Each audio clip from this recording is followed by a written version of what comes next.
আসসালামু আলাইকুম রহমতুল্লাহ, বিসমিল্লাহির রহমানির রহিম। কেমন আছেন সবাই?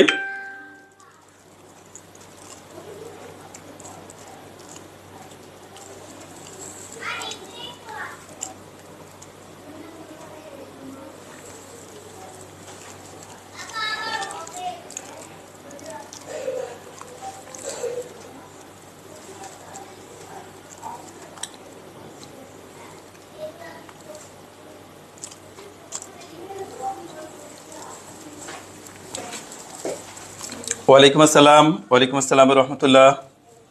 আচ্ছা, আপনাদের কেন্দ্রীভূতকরণের শীট কিন্তু দিয়ে দিয়েছি, হ্যাঁ? মেসেঞ্জার বলতেছি,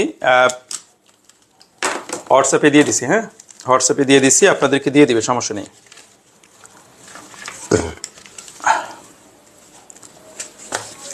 আজকে খুবই ইম্পর্টেন্ট আর একটা টপিক আমরা পড়বো, লার্নার সূচক, লার্নার ইন্ডেক্স বা লার্নার সূচক।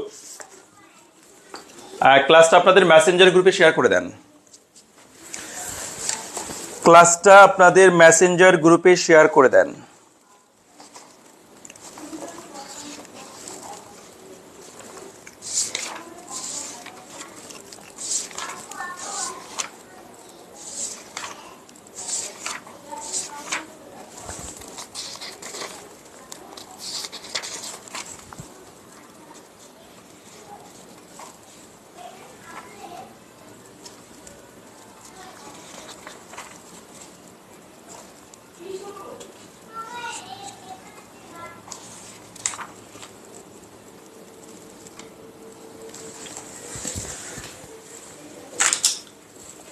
ওয়ালাইকুম আসসালাম।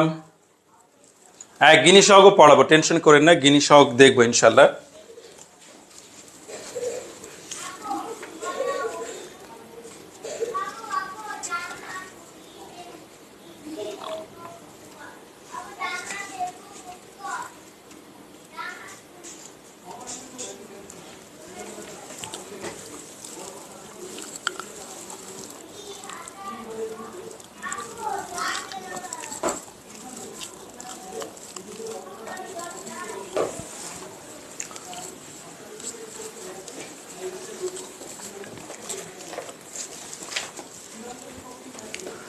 শোনেন, গিনি সহগ একটা কেন্দ্রীভূতকরণ পরিমাপের জন্য একটা সূচক। অধিকাংশ ক্ষেত্রেই গিনি সহগ আর যে লরেন্জ রেখা আপনারা করেছেন, দুইটা বিষয় একই কথা। লরেন্জ রেখা আর গিনি সহগ সেম, একই জিনিস। আপনারা যাদের কাছে মনোজ চক্রবর্তী স্যারের বই আছে বা মনোরঞ্জন স্যারের বই আছে, তারা দেখবেন যে গিনি সহগ আর লরেন্জ রেখা এই দুইটার মধ্যে কোনো পার্থক্য নেই। কারণ গিনি সহগ আর লরেন্জ রেখা একইভাবে সমাধান করা হয়েছে, মানে একই। লরেন্জ রেখা বলতে গিনি সহগকে বুঝিয়েছে এবং গিনি সহগ মানে লরেন্জ রেখা। তো আমরা একটু বলতে চাই যে ইতালির পরিসংখ্যানবিদ সি গিনি দেশে আয় বৈষম্য পরিমাপের জন্য 1912 সালে যে সহগ প্রদান করেন। আমি এটা নিয়ে আরো কথা বলবো, আমি লার্নার সূচকটা পড়াইনি, হ্যাঁ? আজকে এই অধ্যায় আমাদের শেষ হয়ে যাবে। জি স্যার, এই অধ্যায়ে কি সবগুলো সূচক আমাদের পড়তে হবে? এই যে আজকে ক্লাস শেষ হয়ে যাবে, আমাদের এই অধ্যায় কমপ্লিট হয়ে যাবে। আজকে যে পর্যন্ত পড়াবো সে পর্যন্ত এনাফ, তার বাইরে কিছু পড়া লাগবে না, ঠিক আছে? ওকে, তো আমি গিনি সহগ নিয়ে কথা বলবো, একটু ওয়েট করেন। লার্নার সূচকে যান। লার্নার ইন্ডেক্স খুবই ইম্পর্টেন্ট, খুবই ইম্পর্টেন্ট। লার্নার ইন্ডেক্স, লার্নার সূচক, লার্নার সূচক বা লার্নার ইন্ডেক্স।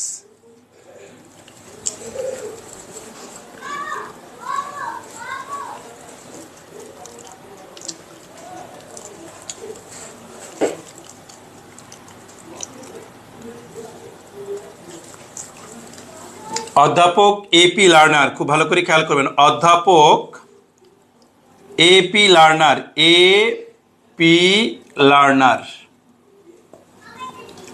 অধ্যাপক এপি লার্নার শিল্পে একচেটিয়া ক্ষমতা পরিমাপের জন্য যে সূচক প্রদান করেন সেটি তার নাম অনুসারে লার্নার সূচক নামে পরিচিত। আমি কি বললাম? যে অধ্যাপক এপি লার্নার শিল্পে কেন্দ্রীভূতকরণ পরিমাপে একচেটিয়া ক্ষমতা আছে কিনা সেই বিষয়টা পরীক্ষা করার জন্য যে সূচক প্রদান করেন সেটিকেই তার নাম অনুসারে লার্নার সূচক নামে অভিহিত করা হয়। তো লার্নার সূচক কাকে বলে? লার্নার অধ্যাপক লার্নারের নাম অনুসারে সাধারণত এই সূচকটা হয়েছে। এটা কেন? কারণ এটার মূল যে বিষয়বস্তু সেটা হলো যে একচেটিয়া ক্ষমতা আছে কিনা, বাজারে একচেটিয়া ক্ষমতা আছে কিনা, শিল্পে একক কর্তৃত্ব আছে কিনা, একচেটিয়া ক্ষমতা আছে কিনা সেটা পরিমাপের জন্য উনি একটা সূচক প্রদান করেন এই ব্যক্তি, এবং সেটি তার নাম অনুসারে নাম হয়েছে লার্নার সূচক। তো ওকে, লার্নার সূচককে আমরা এলআই দ্বারা প্রকাশ করি। দেখেন, এলআই দ্বারা প্রকাশ করি, এলআই, লার্নার ইন্ডেক্স। আপনি যদি আরো একটু ডিপলি বলতে চান, ফার্ম কর্তৃক বাজারে একচেটিয়া ক্ষমতা পরিমাপের জন্য অধ্যাপক লার্নার যে সূচক প্রদান করেন তাকেই বলা হয় লার্নার সূচক। এলআই সমান পি মাইনাস এমসি ভাগ হলো পি, এটা হলো লার্নার ইন্ডেক্স। মানে অধ্যাপক এপি লার্নার এই সূচকটা দিয়েছেন, এলআই সমান পি মাইনাস এমসি ভাগ পি। সবাই জানেন যে যেখানে পরিচয় যদি আপনারা দেন, প্রত্যেকেই জানেন যে পি মানে কি, এমসি মানে কি। পি সমান দাম, এমসি সমান প্রান্তিক ব্যয়। প্রান্তিক ব্যয় আপনারা সবাই জানেন তো, সেকেন্ড ইয়ারে খুব ভালো করে পড়ছিলেন যে দাম ব্যবস্থা নিয়ে তো মোটামুটি ভালো ধারণা আছে, তাই না? পণ্য প্রতিযোগিতার দাম কি স্থির? পণ্য প্রতিযোগিতামূলক বাজারে পণ্য প্রতিযোগিতায় দাম কি থাকে? স্থির, দাম স্থির, তাই না? বলেন, পণ্য প্রতিযোগিতায় দাম স্থির। আর একচেটিয়ায় কি, বা পণ্য প্রতিযোগিতায় কি দাম ভিন্ন ভিন্ন? একচেটিয়ায় দাম ভিন্ন ভিন্ন, এটা সবাই জানেন, ভিন্ন ভিন্ন।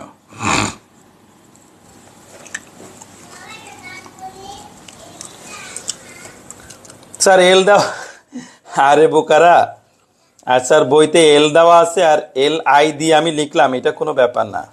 হ্যাঁ স্যার, আইডি দিয়ে দিলে হবে? আচ্ছা সমস্যা নেই, যা দিয়ে দাও একই কথা। আমার বই এটা দেওয়া, জুলমত বসে যে আমার বই আইডিতে দেওয়া আছে, কোনো সমস্যা নেই, যেটা দিয়ে দাও সূত্র তো এক। আচ্ছা সূত্র এটা আছে কিনা সেটা বলো, সবার বইয়ে তো সূত্র একই আছে, এটা তো আছে, এখানে যা দিয়ে দাও। যদি তোমার এটা ভালো না লাগে তুমি লার্নার দিয়ে লেখো, লার্নার সূচক বাংলায় লিখলেও সমস্যা নেই। কিন্তু এটা কি P minus MC by P আছে? এইটার ফিগার দেখবা এটা ঠিক আছে কিনা, বা এটা নিয়ে কোনো, তোমরা তো এখন ফোর্থ ইয়ারে পড়ো, এইটা নিয়ে কেউ এত চিন্তা করে? এগুলো কোনো ব্যাপার না, এলআই দিয়ে লিখলেও হবে, এল দিয়ে লিখলেও হবে, যা দিয়ে লেখো কোনো সমস্যা নেই, বাংলায় লিখলেও হবে, সূত্র এক থাকলেই হবে। এখন আমরা সবাই জানি যে পণ্য প্রতিযোগিতায় সাধারণত দাম ও প্রান্তিক ব্যয় পরস্পর সমান হয়। যদি তাদের মধ্যে পার্থক্য থাকে তবে সেই বাজারে অপূর্ণ প্রতিযোগিতা বিদ্যমান আছে, বুঝতে হবে। দাম আর প্রান্তিক ব্যয় যদি সমান হয়, মনে রাখবে এখানে আমি একটা কথা বলে দিচ্ছি, পি সমান এমসি যদি হয় তাহলে এটা পূর্ণ প্রতিযোগিতা। পূর্ণ প্রতিযোগিতা, খেয়াল রাখবে আমি যে কথাগুলো বলছি, পূর্ণ প্রতিযোগিতা। আর P greater than MC, P greater than MC মানেই হলো অপূর্ণ প্রতিযোগিতা, অপূর্ণ প্রতিযোগিতা। আর এই পি যতই বড় হবে, এমসি থেকে পি যতই বড় হবে, এমসি থেকে পিটা যতই বড় হবে, বাজার ততই একচেটিয়ার দিকে ধাবিত হবে। ঠিক আছে, আমি কি ক্লিয়ার? যতই দামটা এমসি থেকে, প্রান্তিক ব্যয় থেকে দাম যতই বেশি হতে থাকবে, ততই বাজার অপূর্ণ প্রতিযোগিতার থেকেও একচেটিয়ার দিকে যেতে থাকবে। একচেটিয়া মানে একটা ফার্মের দিকে যেতে থাকবে। ঠিক আছে, তো আর পি সমান এমসি যদি হয় তাহলে বুঝতে হবে যে বাজারে কোনো কেন্দ্রীভূতকরণ নেই। বাজারে অসংখ্য ফার্ম আছে এবং সকল ফার্মের কাছেই বাজার স্বাভাবিক আচরণ করবে। এখানে কোনো কেন্দ্রীভূতকরণে মাত্রা নির্দেশ করা যাবে না যদি দাম আর প্রান্তিক ব্যয় সমান হয়। কিন্তু যদি দামটা বড় হয়, প্রান্তিক ব্যয়ের চেয়ে বেশি হয়, তখন বুঝতে হবে যে বাজার একচেটিয়ার দিকে যাচ্ছে। এবং একাধিক উদাহরণ দিলে আপনারা বুঝতে পারবেন যে সেটা কি হারে যাচ্ছে। তো আমি একটা উদাহরণ দিই, লার্নার যেভাবে চেয়েছেন সেইভাবেই। তা আমরা বলতে চাই যে, লেখেন ধরি উদাহরণ 1, উদাহরণ 1-এ লেখেন ধরি এমসি সমান 10, ধরি এমসি সমান 10 এবং কি বলেন, উদাহরণ 1 দেখেন, ধরি এমসি সমান 10 এবং পি সমান 10 যদি এরকম হয়, দেখেন খেয়াল করেন, ধরি এমসি সমান 10 এবং পি সমান 10, অতএব এলআই সমান কি হবে দেখেন, এলআই সমান হবে তাহলে পি মাইনাস এমসি ভাগ হলো পি সমান কত হবে, 10 মাইনাস 10 ভাগ 10 সমান কত, 1 ভাগ 1 সমান কত, 1। দেখছেন, সরি আমি তো ভুল লিখলাম, 0। 10 ভাগ 10 সমান 0 ভাগ হলো 10 সমান 0। 0 যা দিয়ে ভাগ করেন 0 হবে। তার মানে এখানে লার্নার সূচকের মান 0 হবে। তার মানে এখানে কোনো ধরনের কেন্দ্রীভূতকরণ নাই। লার্নার সূচকের মান 0 হওয়ার অর্থ কি জানেন? লার্নার সূচকের মান 0 হওয়ার অর্থ হলো বাজারে কোনো কেন্দ্রীকরণ নাই, বাজারে সকল ফার্ম সমান, কোনো ফার্ম এককভাবে বাজারকে প্রভাবিত করতে পারে না, বাজার সব ফার্মের দক্ষতা সমান, অর্থাৎ কোনো ফার্ম আলাদা করে বাজারকে বিন্দুমাত্র প্রভাবিত করতে পারবে না। এটাই হলো মূলত আমরা যখন এলআই 0 পাবো। দেখেন উদাহরণ 2, খেয়াল করবেন, মজা পাবেন করে। উদাহরণ 2 এ যান, উদাহরণ 2 এর মধ্যে লেখেন, দেখেন ধরি এমসি সমান 10 এবং পি সমান 20। এমত অবস্থায়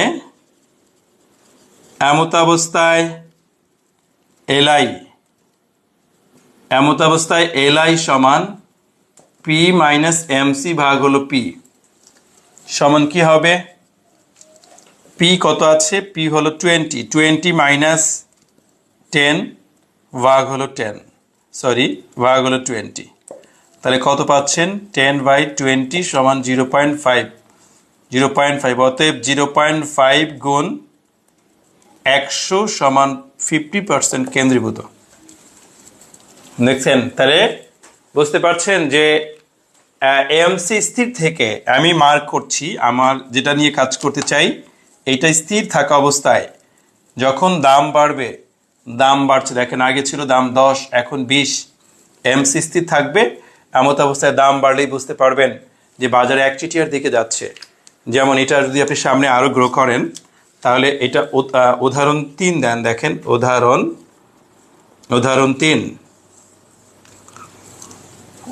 3 ধরি এমসি সমান 10 এবং পি সমান 40। এমত অবস্থায় দেখেন, এমত অবস্থায় এলআই সমান পি মাইনাস এমসি ভাগ হলো পি সমান হলো পি এর মান 40, 10 ভাগ হলো 40। দেখেন কত হয়, 30 ভাগ 40 দেন, 0.75 সম্ভবত, 0.75। তাহলে 0.75, অতএব 0.75 গুণ হলো 100 সমান 75%। দেখছেন, তাহলে বুঝতে পারেন, দেখেন কত চমৎকার কথা যে কেন্দ্রীকরণের মাত্রা ক্রমান্বয়ে বৃদ্ধি পাচ্ছে। অর্থাৎ আগে ছিল, প্রথমে আপনি যখন স্টার্ট করেছেন তখন দেখেন দাম ছিল 10 টাকা, প্রথম যখন আপনি শুরু করেছেন কাজ তখন দাম ছিল 10 টাকা, এমসিও ছিল 10, দামও 10। এমসি কিন্তু আগের মতোই আছে, এমসি 10, এখানেও সব জায়গাতে 10 আছে, কিন্তু আপনি এখানে দামটা আগের মতনই, দাম দেখেন বৃদ্ধি পেয়েছে। প্রথমে ছিল 10, তারপরে 20, তারপরে কত দেখেন 40, তার মানে দামটা ক্রমান্বয়ে বৃদ্ধি পেয়েছে।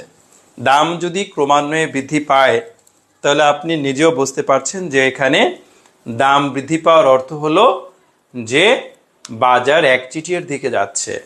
তো বাজার কিভাবে একচিটিয়ার দিকে যাচ্ছে, প্রথমে আমরা উদাহরণ 2 এ দেখছি 50% কেন্দ্রীভূতকরণের মাত্রা 50%। তার মানে একটা ফার্ম মোট উৎপাদনের 50% দখল করে আছে। তারপরে দেখেন দ্বিতীয় উদাহরণে দাম আরো বাড়ছে, তখন আমরা দেখতে পেলাম যে একটা ফার্ম মোট উৎপাদনের 75% এটা দখল করছে। স্যার এই অধ্যায়ে কি সবগুলো সূচক পড়তে হবে? না স্যার, আমি যেগুলো পড়িয়েছি সেইগুলো পড়লেই হবে ইনশাল্লাহ। আজকে আমাদের সূচকগুলো শেষ হয়ে যাবে এই অধ্যায়ে। টোটাল কোশ্চেনও শেষ হয়ে যাবে, অধ্যায়টি আজকে শেষ হয়ে যাবে। হ্যাঁ, তো আমরা নেক্সট ক্লাসে আমরা বহুধাকরণে যেতে পারবো। বহুধাকরণে ইনশাল্লাহ ডাইভার্সিফিকেশন যেটাকে বলা হয়, আগামী ক্লাস থেকে আমরা বহুধাকরণে চলে যেতে পারবো। আজকে আমরা খুব ডিপলি এই অধ্যায়টা এই কারণেই করেছি যে যাতে করে আমাদের কোশ্চেন না ছুটে। এটা সব থেকে ইম্পর্টেন্ট অধ্যায় এবং সবচেয়ে বেশি কোশ্চেন এখান থেকে হয়।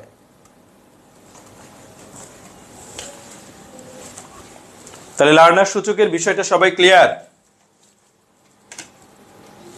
স্যার অবশ্যই পরীক্ষায় উদাহরণ দিবেন না মানে 100% উদাহরণ দিবেন, পরীক্ষাতে অবশ্যই উদাহরণ দিবেন।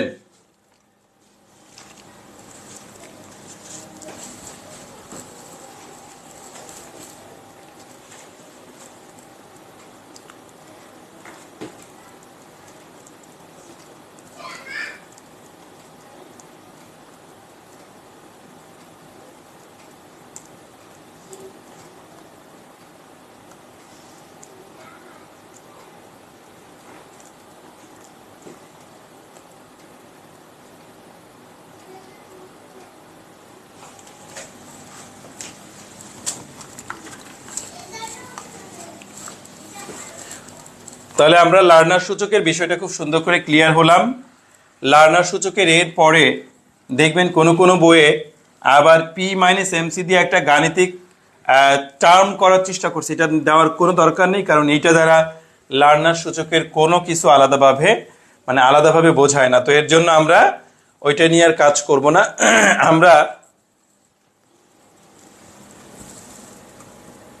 স্যার কোনো অঙ্ক করলে কি সীমাবদ্ধতা দিতে হয়? না, যদি কোনো পরীক্ষাতে কোনো অঙ্ক আসে তাহলে কোনো সুবিধা অসুবিধা লাগবে না। অঙ্ক তো অঙ্কই, ম্যাথ তো ম্যাথই, ম্যাথের সাথে অন্য কিছুর তুলনা হয় না। মিলন গাজী আগের অধ্যায়গুলো সুন্দর করে করেছেন, হয়তো এটাতে আপনার মনোযোগ বেশি ছিল। আগে যেমন আপনি দুইটা অধ্যায় কমপ্লিট করেছেন, যেটা ফার্মের উদ্দেশ্য সমূহ, ওই অধ্যায়গুলো তো খুব সুন্দর করে করেছেন, দুইটা তত্ত্ব পড়েছেন স্মার্টলি। তারপরে আপনারা ফার্মের কাম্য আকারও খুব সুন্দর করে একদম ডিটেলস করছেন। আমি তো একটা তত্ত্ব আপনাদের লেখায় দিচ্ছি, এবং আমি এটা বলেছি যে আপনাদের স্টিগলারের তত্ত্ব 100% পরীক্ষাতে আসবে, এবং আসলেই স্টিগলারের তত্ত্ব 100% ফাইনাল আসবে।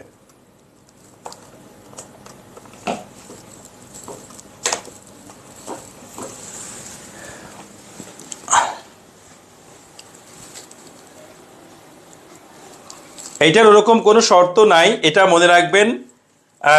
যে যদি কখনো দেখেন এখানে শর্ত তিনটা অনেকে বলে যে তিনটা শর্ত এরকম, সেটা হলো ইপি যদি স্থিতিস্থাপকতার মান যদি আপনার 0-র চেয়ে ছোট হয়, অর্থাৎ স্থিতিস্থাপকতার মান যদি 0-র চেয়ে ছোট হয় মানে ঋণাত্মক হয়, তাহলে আপনি বুঝবেন যে বাজারে কেন্দ্রীভূতকরণের মাত্রা ধনাত্মক, অর্থাৎ বাজারে কেন্দ্রীভূতকরণ রয়েছে। আর যদি দেখেন যে ইপি গ্রেটার দেন 0 অথবা ইপি সমান 0, ইপি মানে হলো স্থিতিস্থাপকতা মানে ইলাস্টিসিটি অফ প্রাইস, বা ইডিও দিতে পারেন, চাহিদা স্থিতিস্থাপকতা বা দাম স্থিতিস্থাপকতা বললেই ভালো হয়, কারণ দামের সাথে সরাসরি যুক্ত। তাহলে ইলাস্টিসিটি অফ প্রাইস এটা ইপি লেস দেন 0, এইটা হলো কেন্দ্রীভূতকরণ নির্দেশ করে, কেন্দ্রীভূতকরণ নির্দেশ করে। ঠিক আছে, এটা নির্দেশ করে। এই দুইটাতে কেন্দ্রীকরণ নির্দেশ করে না, এখানে কেন্দ্রীভূতকরণ নেই।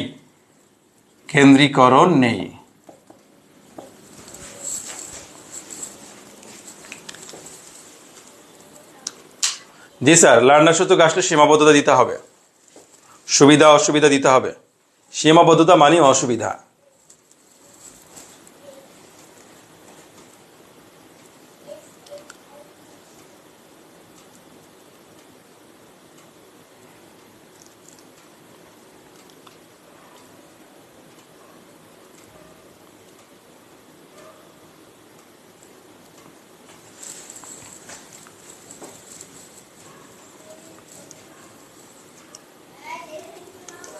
ওকে, তাহলে আমরা এর কিছু সুবিধা অসুবিধা পড়বো। দেখো সুবিধা অসুবিধা কি কি থাকতে পারে এখানে।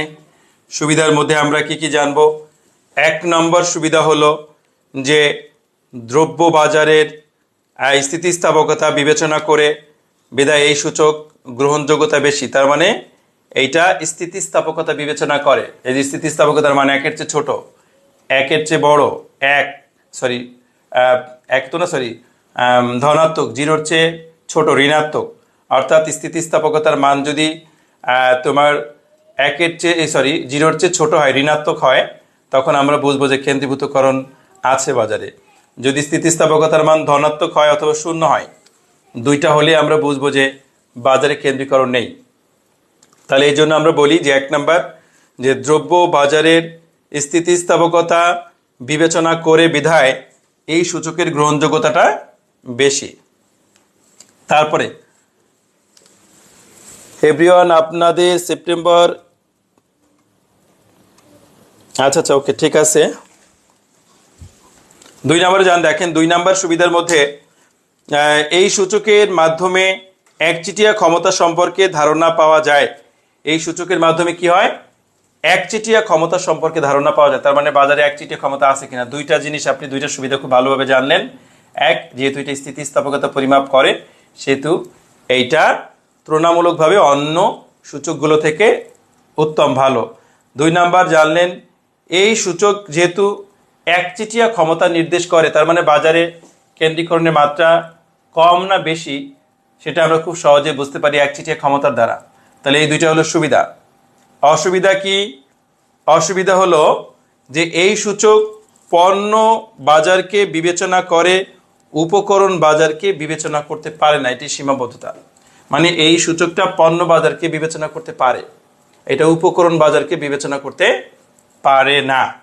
তারপরে হলো লার্নার সূচক মুনাফা সর্বোচ্চকরণের ক্ষেত্রে প্রযোজ্য, বিক্রয় সর্বোচ্চকরণের ক্ষেত্রে প্রযোজ্য না। মানে এটা মুনাফা সর্বোচ্চকরণের সাথে সম্পর্কিত, কিন্তু এইটার দ্বারা বিক্রয় সর্বোচ্চকরণের কোনো সম্পর্ক নেই এটার সাথে। তাহলে নিশ্চয়ই আমরা বুঝতে পারলাম লার্নার সূচক খুব ইম্পর্টেন্ট। যদি আপনাদের পরীক্ষাতে না এসে থাকে, আপনারা চেক দেন তো লার্নার সূচক কি 2021 সালের কোশ্চেনে আসছে, একটু চেক দেন, ভালো লাগবে আপনাদের।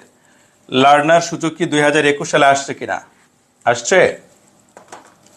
কারো কাছে সালের কোশ্চেন থাকলে চেক দেন, দেখেন লার্নার সূচক 2021 আসছে কিনা।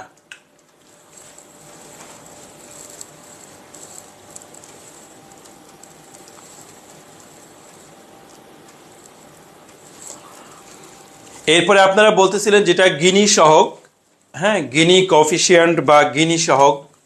গিনি সহগের বিষয়টা খেয়াল করবেন।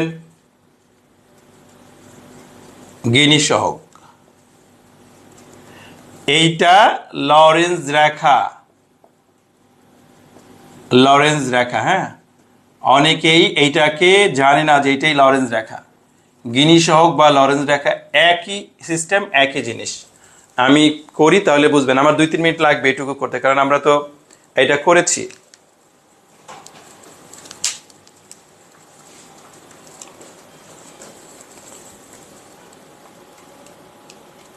আসে নাই মানে লার্নার সূচকও খুব ইম্পর্টেন্ট। 2021 সালে যেহেতু লার্নার সূচক আসে নাই, তাহলে লার্নার সূচকও খুব ইম্পর্টেন্ট আসবে।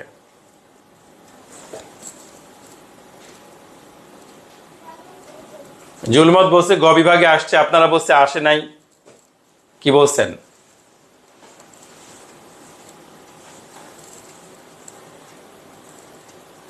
$2020 সালে আসছে, তার মানে 2022 আপনাদের জন্য খুবই ইম্পর্টেন্ট।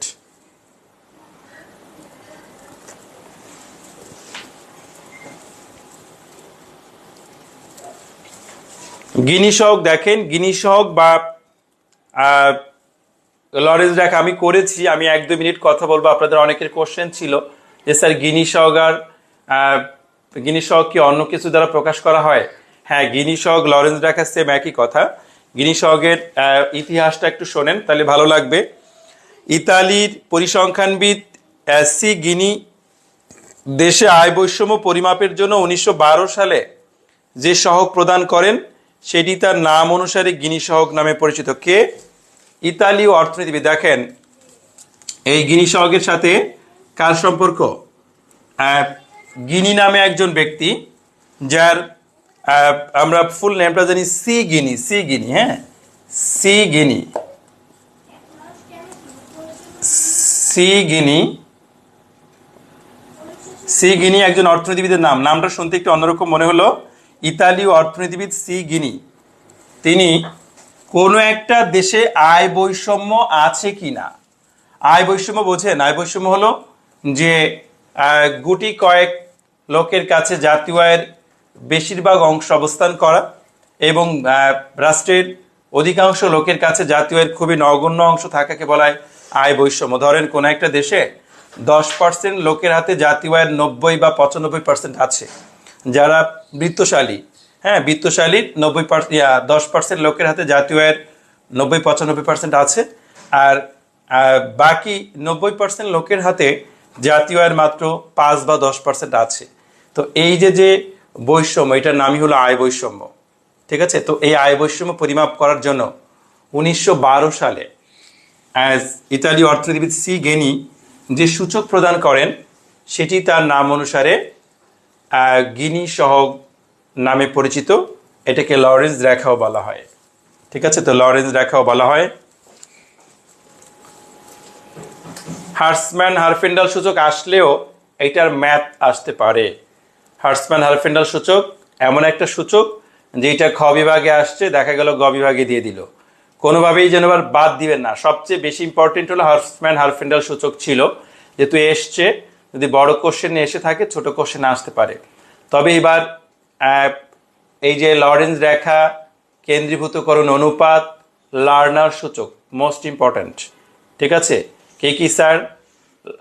আপনার লার্নার সূচক, কেন্দ্রীভূতকরণ অনুপাত, আর হলো লরেন্স রেখা বা গিনি সহগ, এই তিনটা খুব ইম্পর্ট্যান্ট।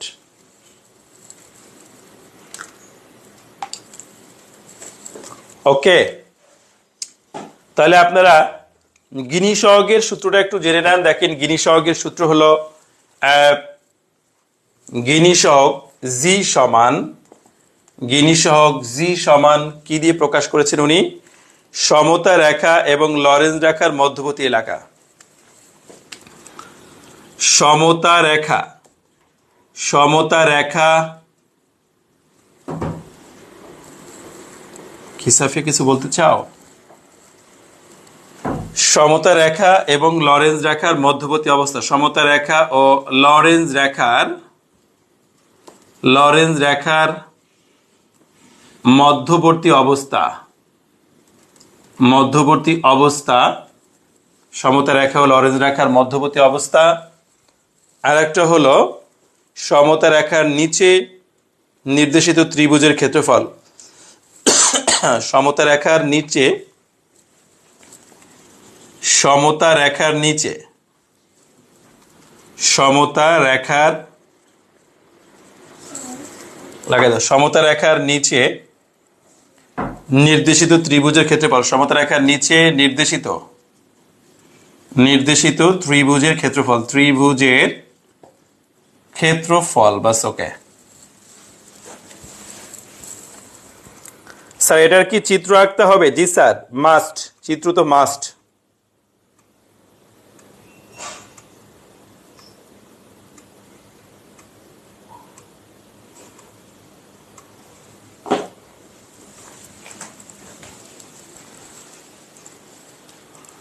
সমতা রেখা ও লরেন্স রেখার মধ্যবর্তী অবস্থা, সমতা রেখার নিচে নির্দেশিত ত্রিভুজের ক্ষেত্রফল।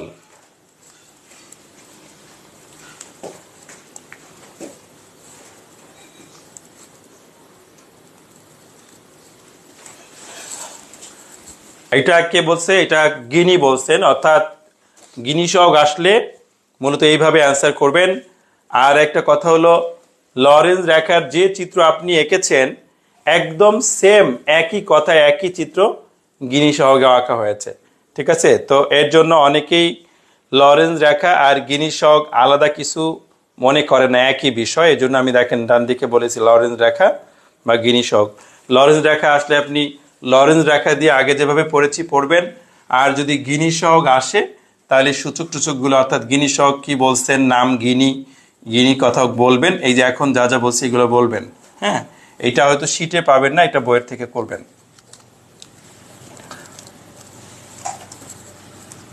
তো এটা চিত্র, ওই যে লরেন্স রেখায় যে চিত্র আঁকছিলেন মনে আছে না?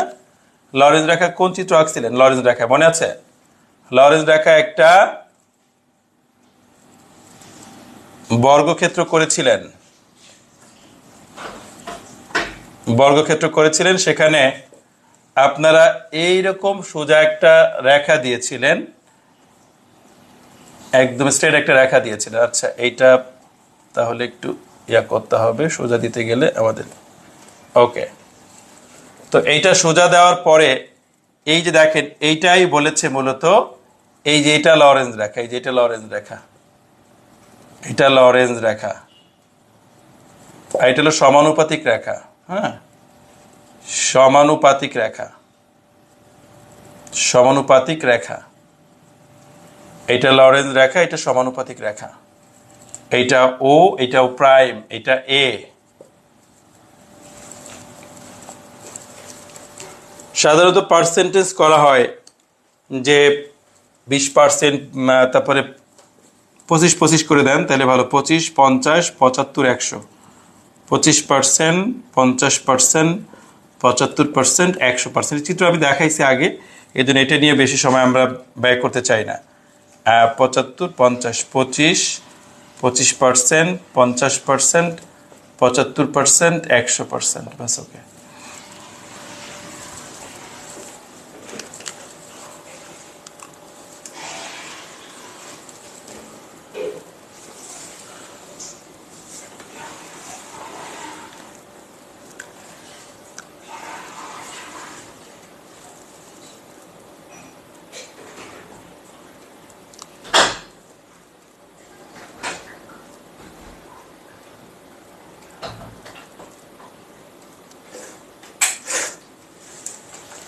এই এলাকায় দেখেন, এই যে এই এলাকার নাম ধরেন, আপনি বললেন আচ্ছা এই এলাকার নাম যদি এ দেন, দেখেন এই এলাকার নাম যদি এ দেন, এই এলাকার নাম যদি বি দেন, হ্যাঁ, তাহলে গিনি সহগের একটা সূচক শিখাই দিই। এটা ধরেন এ দিলেন, এই যে এইটুকুর নাম হলো এ, এইটার নাম দিলেন ধরেন বি, তাহলে গিনি সহগ কেমন হবে দেখেন, জিআই সমান, তখন গিনি সহগ কি দিবেন? এই যে আমি যে রেখা এঁকেছি দেখেন, এখানে অঞ্চলটা একটু ক্লিয়ার করে দিলাম। হ্যাঁ, পার্সেন্টেজ, লরেন্স রেখা যখনই দেখাবেন সব পার্সেন্টেজ। লরেন্স রেখায় পার্সেন্টেজ ছাড়া লরেন্স রেখাকে দেখানোই যায় না, ঠিক আছে? এইটা হলো সিএফ আর হলো সিকিউ, এটা সিএফ দিবেন, এটা সিকিউ দিবেন। সিএফ, এটা সিকিউ।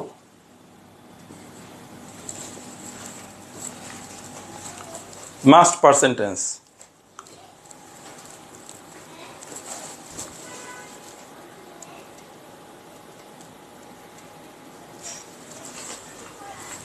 তাহলে এ ভাগ হলো এ প্লাস বি অঞ্চল,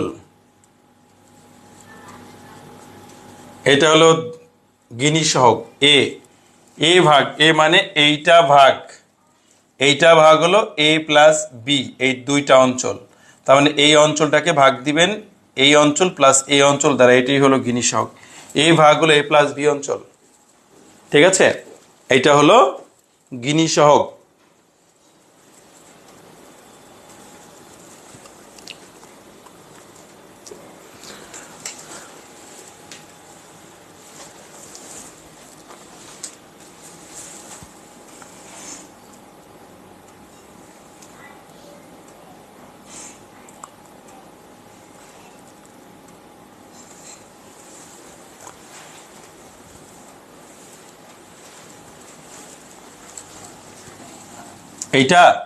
এইটা হলো ফার্মের ক্রমযোজিত সংখ্যা, বাংলায় লিখবো ফার্মের ক্রমযোজিত শতাংশিক বন্টন। ফার্মের ক্রমযোজিত শতাংশিক বন্টন বাংলায় লিখে দিবেন, তাহলে ভালো হবে, বুঝতে সহজ হবে। বা ফার্মের ক্রমযোজিত শতাংশিক বন্টন, ফার্মের ক্রমযোজিত শতাংশিক বন্টন।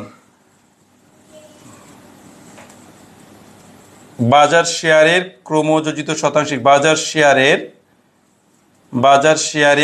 ক্রমযোজিত শতাংশিক বন্টন বা সিকিউ দেওয়া দরকার নেই, বন্টন সবচেয়ে ভালো হলো এটা দেওয়া। আমি মনে করি, কারণ একবারে আপনি ক্লিয়ারলি বোঝাতে পারতেছেন। অনেক টিচার আছে সিএফসিকিউ বুঝবেই না। সিএফ মানে কুমুলেটিভ ফ্রিকোয়েন্সি, মানে ক্রমযোজিত গণসংখ্যা। তো ক্রমযোজিত গণসংখ্যাটা কার? নিশ্চয়ই ফার্মের ক্রমযোজিত শতাংশিক বন্টনের।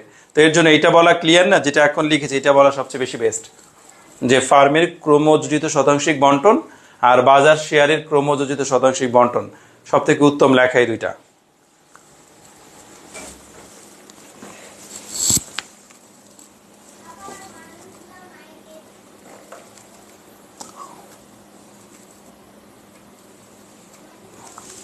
গিনি শকটা যদি আলাদা আসে এভাবে আলাদা ব্যাখ্যা করবেন, যদি আলাদা আসে। কেমন?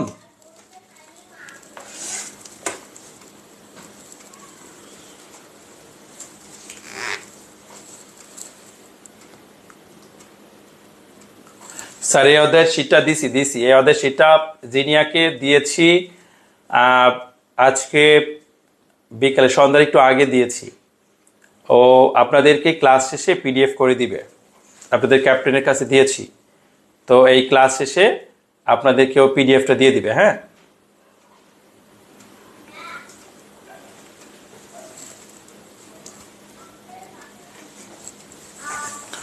ওকে। শোনেন, যদি শিল্পের অন্তর্গত আমরা গিনিসক সম্পর্কে আরো কিছু বিষয়ে জানতে চাই। দেখেন, গিনিসক বিষয়ে আপনি এটুকুই শেষ না, এখানে আরো কিছু বিষয় জানবেন।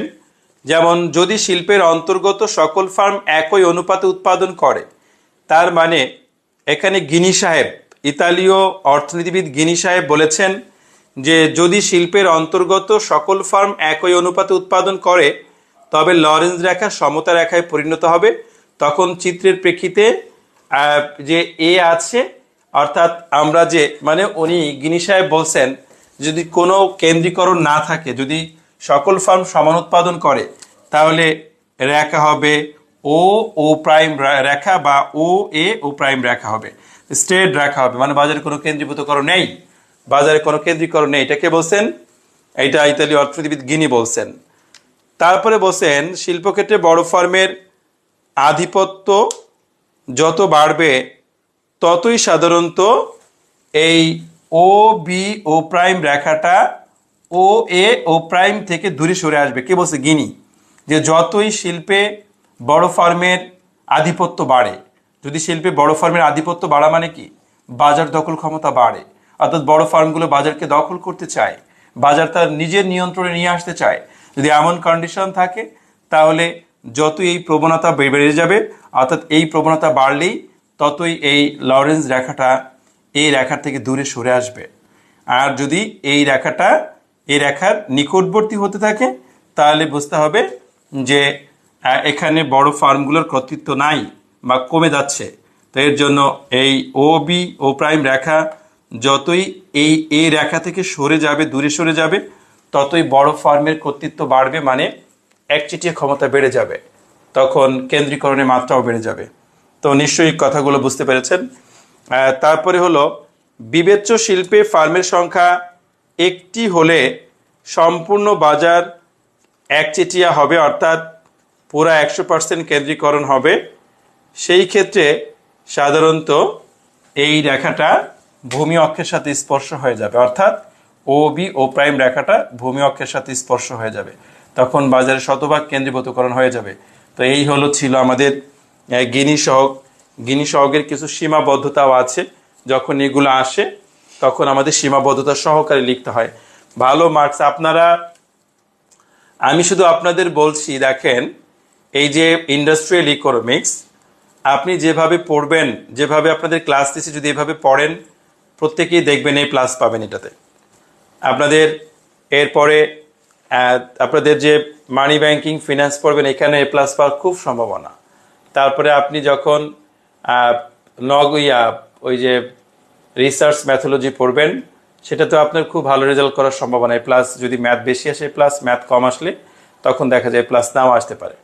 ঠিক আছে, এইগুলাতে কিন্তু খুব, ইসলামী অর্থনীতি যাদের আছে, ইসলামী অর্থনীতিতে A+ পাওয়া খুব সহজ। একটা ক্লাসে কিভাবে অ্যান্সার লিখবেন সিস্টেমগুলো দেখাই দিব, ওইভাবে অ্যান্সার লেখার চেষ্টা করবেন, দেখবেন যে এটাতে A+ আসবে।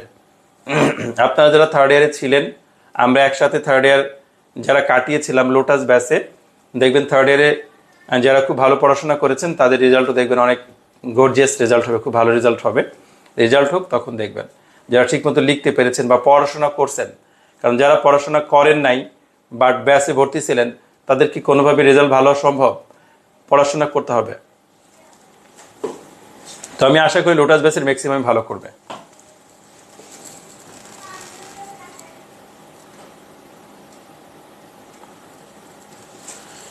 এরপরে দেখেন গিনি সহগের কিছু সীমাবদ্ধতা আছে। 1 নাম্বার সীমাবদ্ধতা হলো গিনি সহগ পরিমাপে যে গাণিতিক সূত্র প্রয়োগ করা হয় তা বাস্তব তথ্যের সাথে সামঞ্জস্যপূর্ণ নাও হতে পারে। তার মানে গিনি সাহেব গিনি সাহেব যে সূত্র প্রয়োগ করেছেন, যে গাণিতিক সূত্র প্রয়োগ করেছেন তা বাস্তব তথ্যের সাথে সামঞ্জস্যপূর্ণ নাও হতে পারে। 2 নম্বর হলো দুটি ভিন্ন ভিন্ন লরেন্জ রেখা থেকে একই গিনি সহগ পাওয়া যেতে পারে। তারপরে হলো গিনি সহগ দ্বারা সামগ্রিক বন্টন বৈষম্য সম্পর্কে ধারণা পাওয়া গেলেও অন্যান্য ফার্ম অপেক্ষা কতটা বাজার কেন্দ্রীকরণ হয়েছে সেটা কিন্তু 100% নিশ্চিত হওয়া যায় না। তারপরে শিল্পে অন্তর্গত প্রত্যেকটি ফার্মের বাজার শেয়ার সম্পর্কে তথ্য পাওয়া এই সূচক থেকে কঠিন। বাস, তাহলে আমরা গিনি সহগের কিছু সমালোচনাও পড়ে ফেললাম বা সীমাবদ্ধতা জেনে ফেললাম। আমরা খুব সুন্দর করে সহগগুলো পড়েছি। আশা করছি এইগুলো থেকেই পরীক্ষায় আসবে, এবং এর বাইরে সাধারণত কোনো বছরই কোনো সূচক এখন পর্যন্ত পরীক্ষাতে আসি নাই।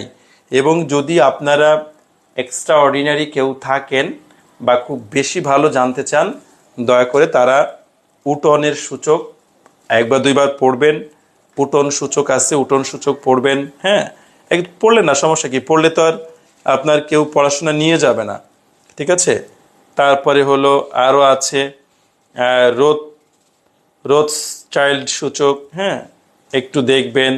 স্থিতিস্থাপকতা সূচক আছে, তো এইগুলা একটু মোটামুটিভাবে দেখবেন।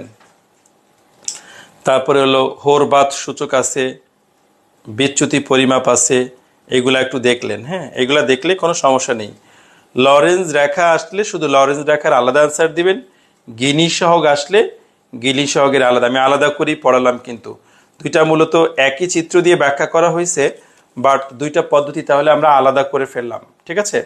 লরেন্জ রেখা আগে পড়িয়েছিলাম, লরেন্জ রেখা আসলে ওর মতো করে অ্যান্সার দিবেন। আর গিনি সহগ আসলে এই যে এখন যেটা পড়ালাম গিনি সহগের সিস্টেমটা, সেইটার মতো করে অ্যান্সার দিবেন। আমি কি বোঝাতে পেরেছি? ঠিক আছে, ইনশাল্লাহ।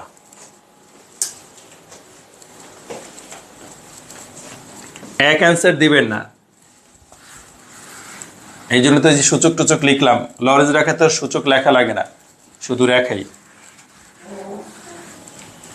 তাহলে আমরা এই টপিকগুলো ক্লিয়ার হলাম। এখন আর 2-1টা টপিক জানতে পারলেই আমাদের অধ্যায়টা ফুললি শেষ হয়ে যাবে। আপনারা সামনে এগোন। আর 2-1টা খুব ইম্পর্টেন্ট টপিক আমাদের এখানে আছে, যেমন আপনারা গড় কেন্দ্রীকরণ সম্পর্কে আপনাদের সম্ভবত তেমন কোনো ধারণা দেওয়া হয়নি। গড় কেন্দ্রীকরণ নিয়ে আমরা একটু কথা বলবো। গড় কেন্দ্রীকরণে চলে যান, লেখেন গড় কেন্দ্রীকরণ।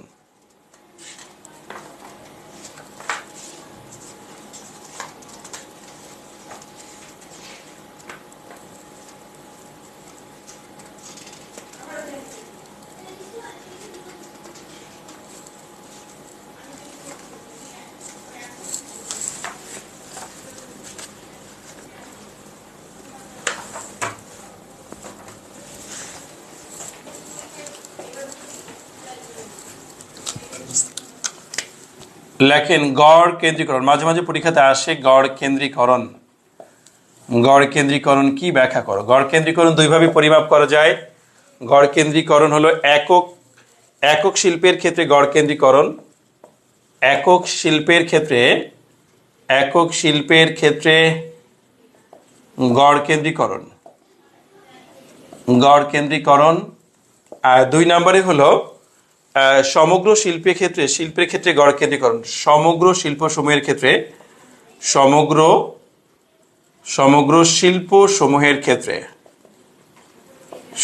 ক্ষেত্রে গড় কেন্দ্রীকরণ। তাহলে কি আছে, 1 নাম্বার বলেছি একক শিল্পের ক্ষেত্রে গড় কেন্দ্রীকরণ, 2 নম্বরে আছে সমগ্র শিল্প সমূহের ক্ষেত্রে গড় কেন্দ্রীকরণ। তাহলে একক শিল্পের ক্ষেত্রে গড় কেন্দ্রীকরণ বিষয়টা কি, কেমন? একক শিল্পে একাধিক ফার্ম থাকতে পারে, আপনারা সবাই জানেন। একক শিল্প মানে যে কোনো একটা পণ্য, যে কোনো একটা পণ্য, এই একক পণ্যের ক্ষেত্রে অনেকগুলো ফার্ম ওই পণ্যটা উৎপাদন করতে পারে, আপনারা জানেন।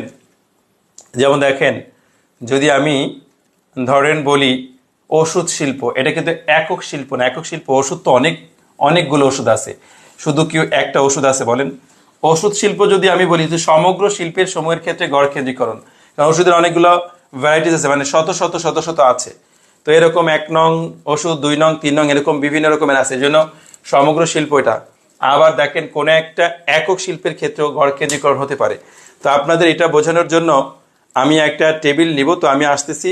এর মধ্যে আমরা একটু ক্লিয়ার হতে চাই যে একক শিল্পে একাধিক ফার্ম থাকতে পারে, অর্থাৎ কোন শিল্পে একাধিক ফার্ম থাকলে এর মোট উৎপাদন যদি 100% বিবেচনা করা হয় এবং একে ফার্ম যতগুলো ফার্ম আছে অর্থাৎ কার্যরত ফার্মের সংখ্যা দ্বারা ভাগ করা হয়, তবে যে কেন্দ্রীকরণ পাওয়া যাবে সেটিকেই বলা হবে গড় কেন্দ্রীকরণ। বুঝতে পেরেছেন?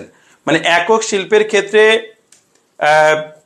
মোট যতগুলো ফার্ম থাকবে এবং যতটুকু মোট উৎপাদন হবে, মোট উৎপাদনকে মোট ফার্মের সংখ্যা দ্বারা ভাগ করলে যেটা পাবেন সেটাকেই বলা হবে গড় কেন্দ্রীকরণ। তাহলে মোট উৎপাদনকে মোট ফার্মের সংখ্যা দ্বারা ভাগ করবেন। ধরেন মোট উৎপাদন 100%, সেখানে আপনার ফার্মের সংখ্যা আছে 20টা, তাহলে আপনি ভাগ দিবেন 20 দিয়ে ভাগ করলে গড় কেন্দ্রীকরণ 5%, এরকম বিষয়টা এরকম। তো দেখেন আমরা একটু উদাহরণের সাহায্যে এটা দেখলে সবচেয়ে ভালো হবে। তো খেয়াল করেন,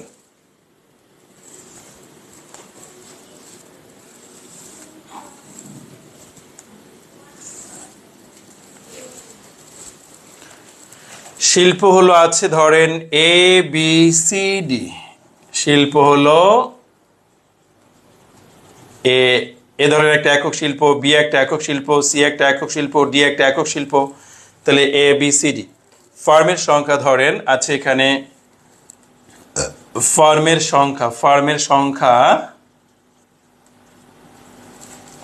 সংখ্যা কি আছে? 25, 20, 10, 5। 25, 20, 10, 5। ফার্মের সংখ্যা 25, 20, 10, 5। বিবেচ্য শিল্পের উৎপাদন, বিবেচ্য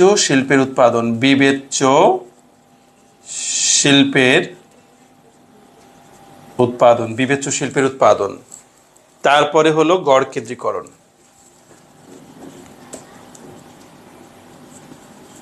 কি বলেছি দেখেন, একটু খেয়াল করবেন। ফার্স্ট আমি বলেছি শিল্প ABCD, ফার্মের সংখ্যা 25, 20, 10, 5। ফার্মের সংখ্যা হলো এখানে, যেমন এ শিল্পে আছে 25টা ফার্ম, বি শিল্পে 20টা ফার্ম, সি শিল্পে 10টা ফার্ম, ডি শিল্পে 5টা ফার্ম। কোনো কোনো শিল্পে বেশি ফার্মও থাকতে পারে, কোনো শিল্পে কম ফার্মও থাকতে পারে। বিবেচ্য শিল্পের উৎপাদন, এখন আপনারা তো সবাই জানেন যে উৎপাদন তো আমরা সবসময় 100% ধরি, 100, 100, 100।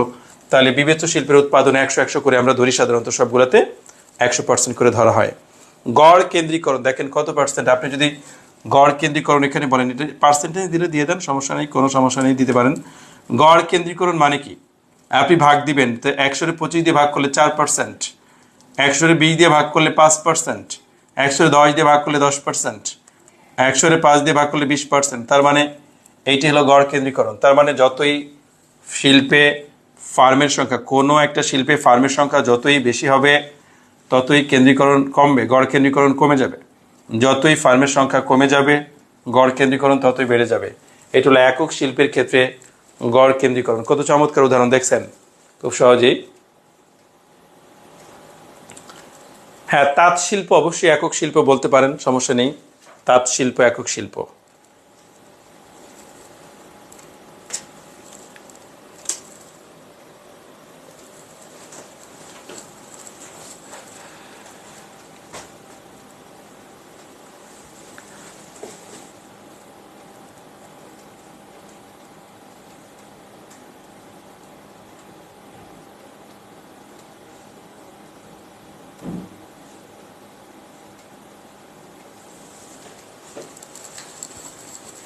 তাহলে আমরা একক শিল্পের ক্ষেত্রে গড় কেন্দ্রীকরণ বের করে ফেললাম।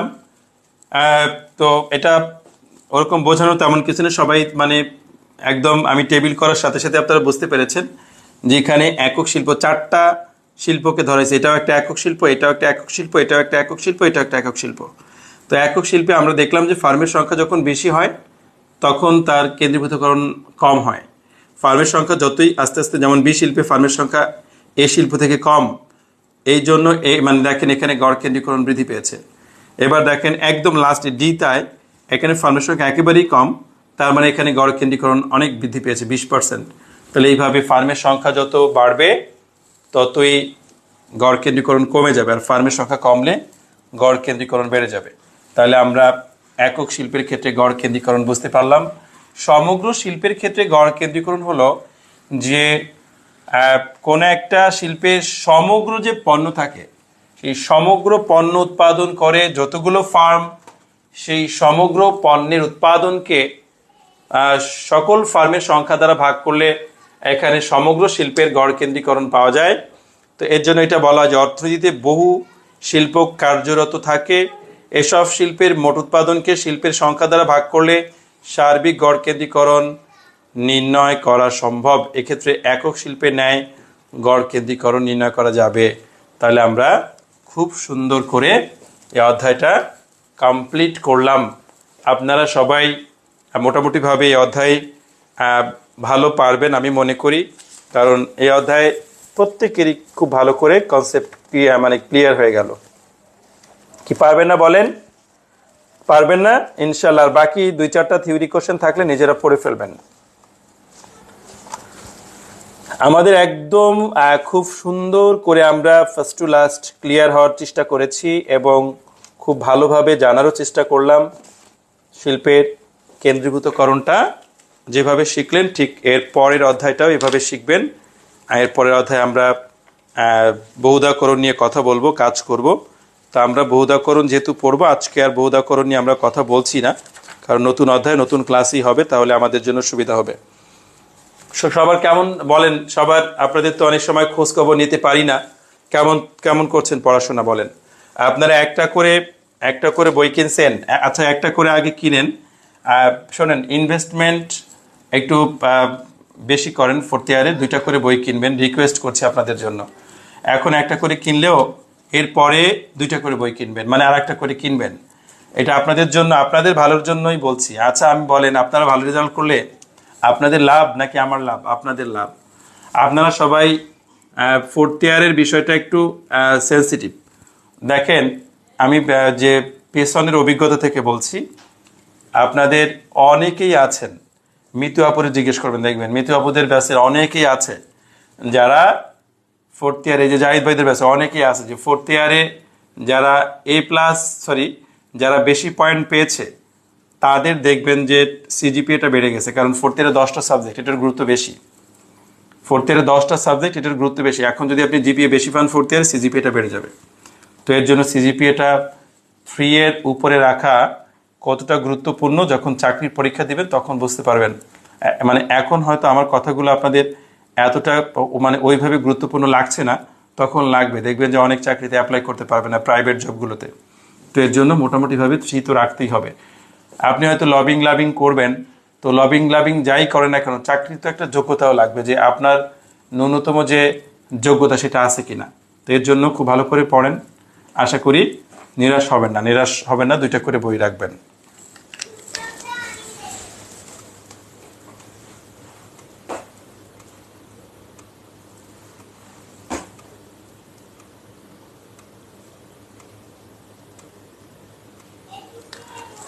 একত্রীকরণ আমরা লাস্ট দিকে পড়বো। একত্রীকরণ আমাদের টার্গেটের ভিতরে আমি রাখি নাই। একত্রীকরণ মানে আসলে কেন্দ্রীভূতকরণ, বহুধাকরণ আর একত্রীকরণ একদম একই রকম মনে হবে।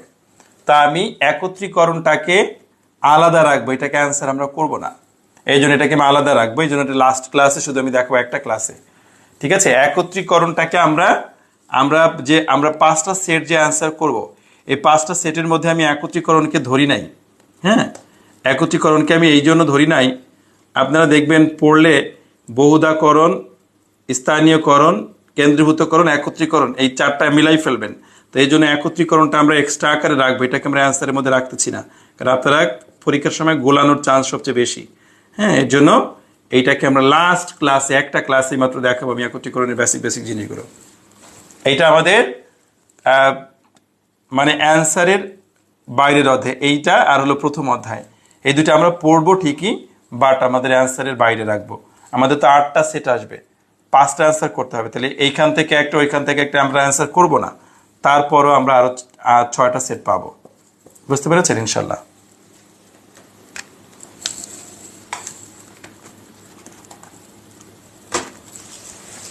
স্যার হুমায়ুন স্যারেরটা কিনবেন, হুমায়ুন স্যারেরটা কিনবেন। হ্যাঁ, ওই যে অর্থ ব্যাংকিং নুর ইসলাম স্যারের, আর কি কি বলছেন, অর্থ ব্যাংকিং নুর ইসলাম স্যারের, আর কোনটা কিনবো? স্যার যারা একটা কিনেছেন তারা অবশ্যই আর একটা কিনবেন। তো মুদ্রা ব্যাংকিংয়ের মধ্যে হুমায়ুন স্যারের বই সহজ, এটা কিনবেন। হুমায়ুন স্যারের বইটা সহজ, এটা কিনবেন। আর স্যার আন্তর্জাতিক অর্থনীতির একটা ক্লাস নিয়ে দিব সামনে ইনশাল্লাহ, এটা আগে শেষ করি। হ্যাঁ, একটা ক্লাস নিয়ে আপনাদের পড়া কোন কোন সাইডে কী কী পড়বেন সেটা বলে দেবো একটা ক্লাসে। আচ্ছা, আমি আগে এটা শেষ করি। হ্যাঁ, শিল্পটা শেষ হোক, শিল্পটা শেষ হওয়ার পরে আমি আন্তর্জাতিকের একটা ক্লাস নিয়ে আপনাদের আন্তর্জাতিকের জন্য কোন কোন সিস্টেমে পড়বেন, কি কি করবেন, হ্যাঁ কোন জায়গা থেকে পড়বেন, সবগুলা একটা ক্লাস করে বলে দিব। ঠিক আছে, আন্তর্জাতিক একটা, তারপরে হলো ইসলামী অর্থনীতি একটা, একটা একটা করে বলে দিলে আপনারা ওইগুলো খুব সুন্দর করে পড়তে পারবেন নিজেদের মতো করে। কারণ একদম লাস্ট দিকে নিয়ে তো লাভ নেই, মাঝখানে মাঝখানে আমি এই যে শিল্পটা শেষ করে 2টা সাবজেক্টের 2টা ক্লাস মাঝখানে নিব, একটা আন্তর্জাতিকের একটা ক্লাস দিব, আর একটা ইসলামী অর্থনীতির ক্লাস দিব। নেওয়ার ফলে আপনাদের 2টা সাবজেক্টের একদম খুব সুন্দর করে ক্লিয়ার হয়ে যাবে, তখন বাসায় পড়তে পারবেন।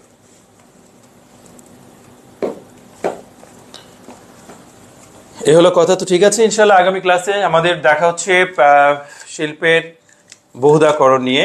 খুব মজার একটা অধ্যায়, ভাল লাগবে। কেন সূচক আছে, যেমন কেন্দ্রীকরণ পরিমাপের সূচক পড়লেন, বহুধাকরণের সূচক আছে পাবেন। তো ভালো থাকবেন, পড়াশোনা করবেন। আল্লাহ হাফেজ, আসসালামু আলাইকুম রহমতুল্লাহ।